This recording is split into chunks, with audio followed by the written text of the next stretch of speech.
tungkol sa dizziness at tinnitus. Alam niyo naman dizzy, di ba? Madalas tayong mahilo. Actually, pinag-uusapan pa lang yung hilo, feeling mo mahihilo ka na. So, hilo, bakit? At kasabay nito minsan yung umuugong sa tenga. Parang meron ka naririnig na sound, tumutuloy rin yun sa hilo.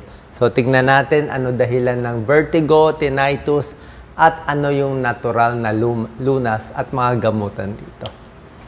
So, pag sinabing hilo muna, dito muna tayo sa hilo, maraming klaseng hilo.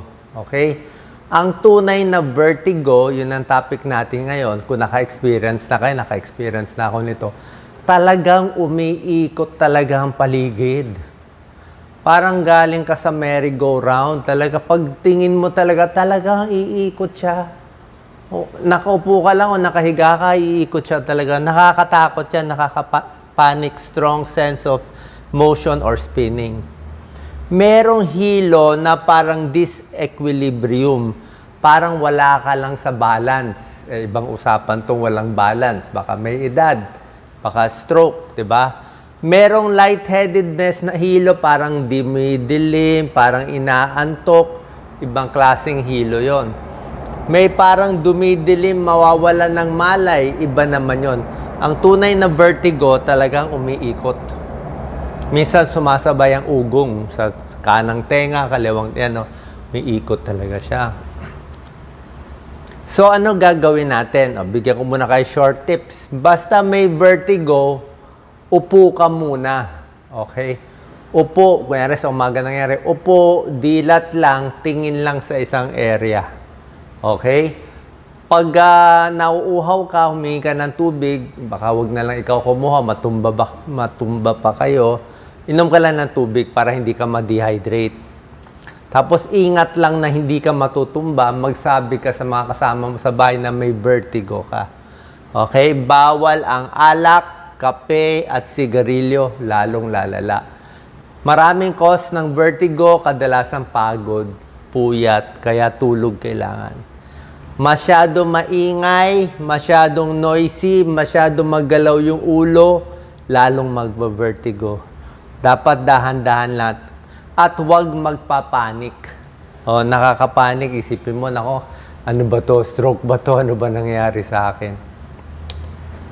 So, ang vertigo, saan nanggagaling to? Actually, sa tenga siya nanggagaling.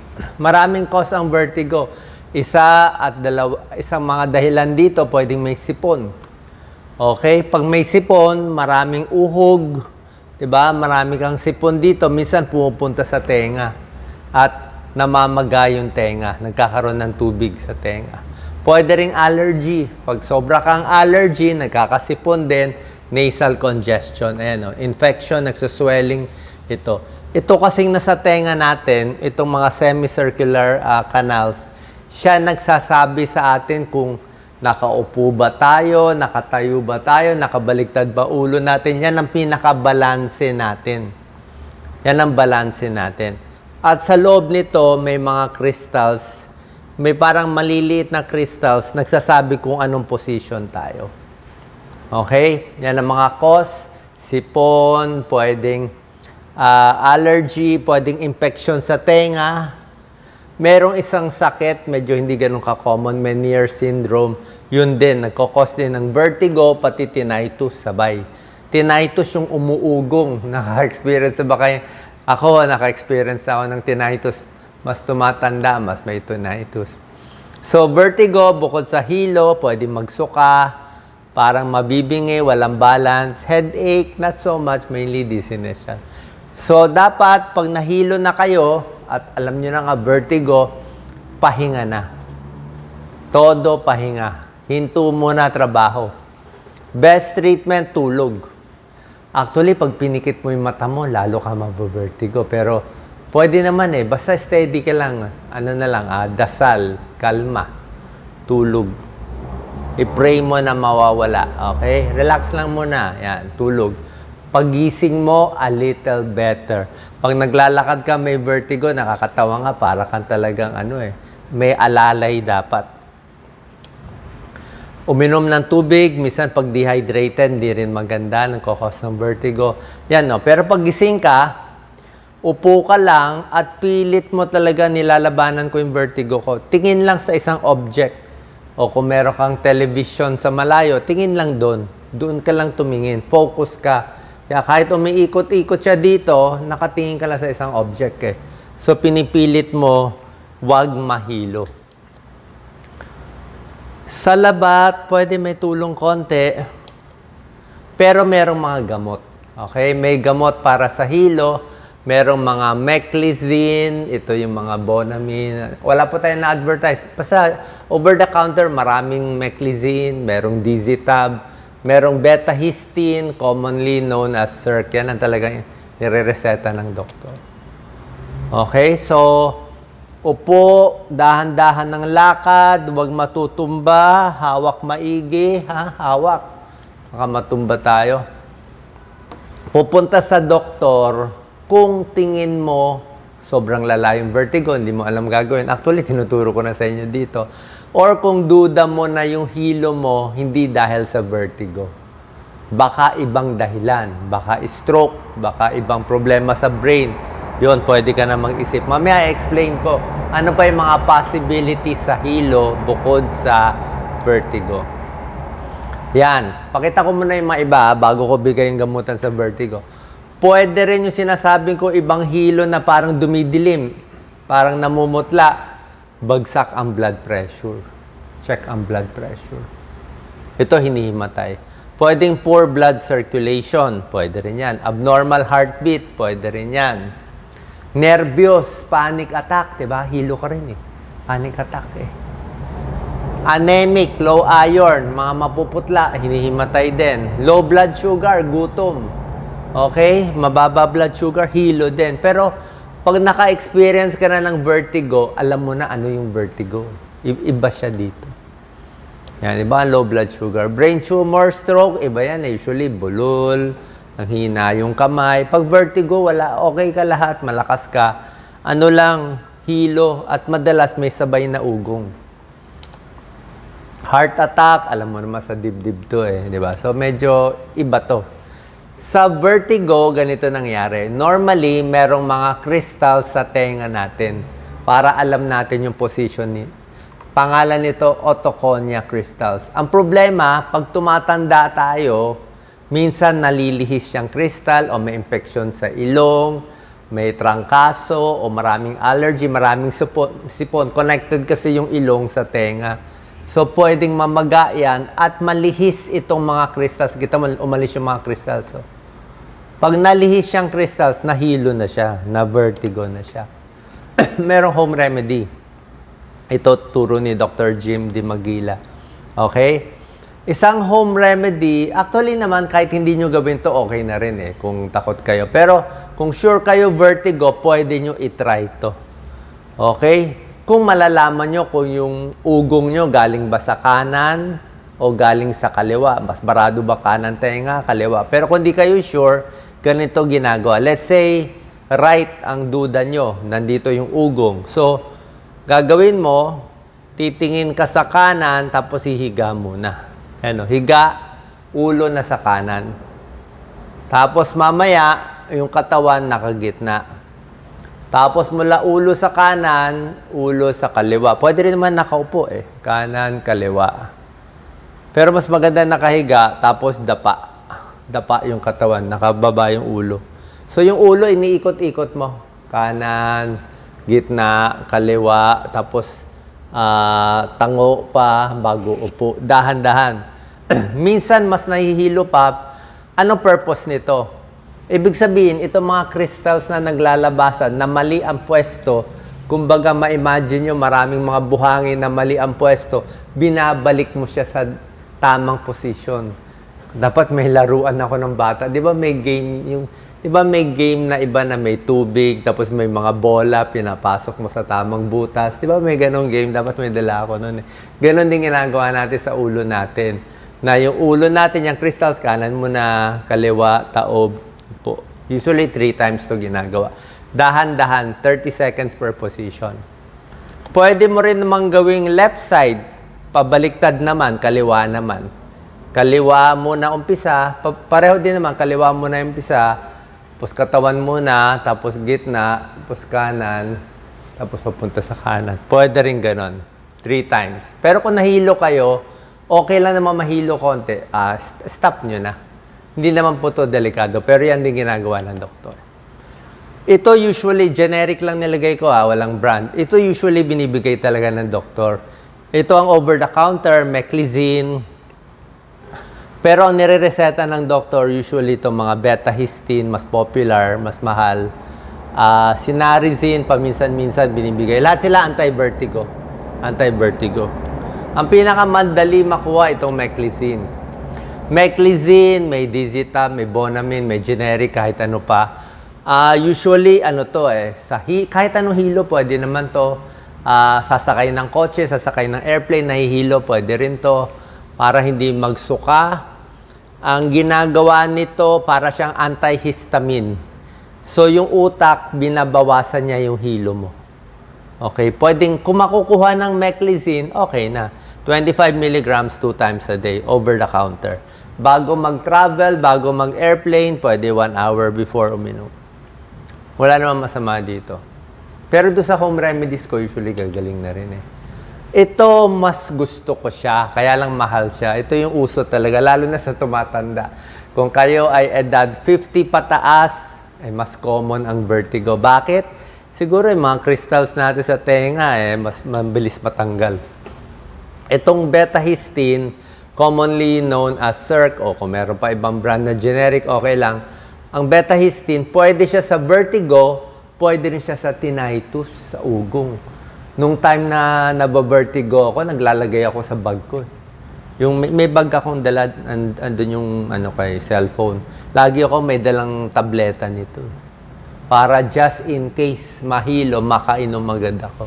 Vertigo, tinnitus, nausea. Okay? Pwede yan sa vertigo, pwede sa tinnitus. Kaya lang kailangan po na reseta ng doktor. Okay? Pang matagalan ng inom nito, 1 week, 2 weeks, maraming dosage 8, 16, 24 milligrams, mga 2 times a day. Yung mga ENT specialist, gusto nila 24 milligrams 2 times a day. Ako, mababa lang dose ko, 8 or 16 lang ako. Medyo takot ako sa mataas na dose. So, nasa sa inyo, kung payat ka lang naman, di 8 or 16 twice a day. Usually, 1 week hanggang umokay, 1 or 2 weeks. Sinarizine, usually binibigay ito kung merong brain problem. Ito, more neurologist nagre-reseta nito, lalo na kung may edad. Ang problema lang dito, nakakaantok. Kaya minsan ayaw natin nakakaantok. Okay, mas okay itong beta-histine at Meclizine. Okay? Sa motion sickness, alam naman natin motion sickness, sasakyan. Okay, so ingat lang. Tulad na sinabi ko, may gamot. Anong trigger ng hilo? Nabigay ko na sa inyo, di ba? Pwedeng nervyos, pwedeng stress, pwedeng depression, pwedeng bisyo, mga diabetic, more common. Minsan yung gamot, side effect, papaalam niyo sa doktor niyo kung baka may gamot kayo nakakahilo. Siyempre, healthy lifestyle, mas maganda. Iwas puyat, bawas stress, bawas naman lahat ng sakit. Usually, stress-related din yung hilo, vertigo, pati yung tinnitus. Okay, ito lang, Kain ng masustansya, exercise, good habits. Pag tinnitus naman, pag ugong na, usually beta-histine lang ang mas bagay dyan. Tingnan natin ang tinnitus. Tinnitus is ugong sa tenga. Lagi ko na-experience yan. May time, ako kasi minsan may araw na konting ugong, nilalagyan ko pa nga ng number na parang 1 to 10, akin lang to, 10 pinakaugong, 0, wala. Ako minsan sasabihin ko kay Doc Lizette, nako ugong ko ngayon 5. Pagising ko pa lang, pagtahimik, parang may hangin na hindi mo maintindihan. So, anong cause ng tinnitus? Pwede ring sipon. Pwede ring allergy. May allergic rhinitis ako, di ba? Ayan, napunta sa pwedeng barado tenga mo, may tutuli. Di ba? Ano sound niya? Parang bubuyog daw. Parang hindi bubuyog sa akin. Parang engine na umaandar. Parang makina, parang makina. Parang electric fan, medyo parang electric fan. Parang ilaw na maingay, parang Sa akin, parang may hangin siya eh. At nakaka-stress to. Kasi maingay eh. Oh. Pero hindi naman usually delikado. Ano problema sa ugong? Katulad nung sinabi ko kanina, yung vertigo, natanggal yung mga crystals, di ba? Ito naman, nasira yung buhok dito sa cochlea. Parang medyo tumatanda. Kaya may ugong na siya. Kumbaga sa speaker ng computer mo, parang ito speaker.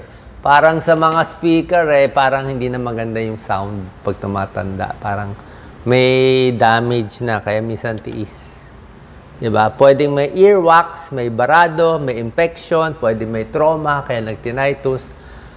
Pwedeng malakas na, mahilig makinig sa malalakas na sound, Meniere's disease, may butas eardrum, may ibang problema sa tenga. Iwas sa trigger ng tinnitus, ugong. Kulang sa tulog. Yan, kulang sa tulog. Ako, allergy. Kaya minsan, pag may tinnitus ako, o parang takot ako sa vertigo, imbis na iinumin ko itong mga meclizine, betahistine, iba iniinom ko. Iniinom ko, pang-allergy. Okay? Pang-allergy medicine ang iniinom ko. Kasi pag naggamot yung allergy, mawawala din yung hilo. Yun ang trigger ko eh. Okay? Anxiety, depression, stress, maingay na sound, nagbabago panahon, pollution, allergy, TMJ, pwede rin. High salt, high sugar, unhealthy diet. Dehydrated, hindi maganda. Smoking, alcohol, droga, kape, ayaw rin nila. Minsan mas umuugong. Hindi siya simple. Actually, may lumang doktor, ganyan daw ang turo niya. Pag umuugong, lagay daw yung dalawang daliri dito, tapos sabihin mo daw, hey, pipapaganin mo, hey, yan ang turo ng nanay ko noon eh.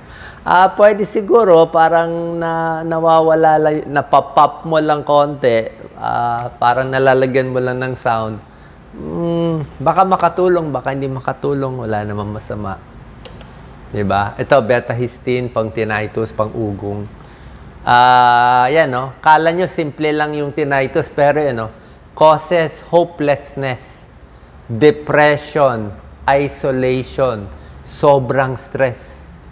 Kasi parang laging may sound eh. Laging may sound, nakakainis eh. Kaya yung iba ginagawa, naglalagay na lang ng sound. Para matakpan yung sound, makikinig siya sa may sound. 'Di ba? Kung mas gusto niya may aircon, may sound, 'di ba? Yung iba hearing aid, ito. Anti-stress, relax, anti-anxiety, minsan antidepressant pa, nadidepress na sila sa ugong na naririnig. Supplements, pwede rin naman. So, yun lang po. Sana nakatulong ang video natin. I think nabigay ko na lahat ng home remedy. Maingat sa pagkain, di ba? Lahat naman yan eh. Bawas alat, healthy eating, maraming tubig, bawas stress, tapos yung mga home remedies natin. At merong gamot paminsan-minsan tutulungan natin. Oras na umatake ang tinnitus at vertigo. Salamat.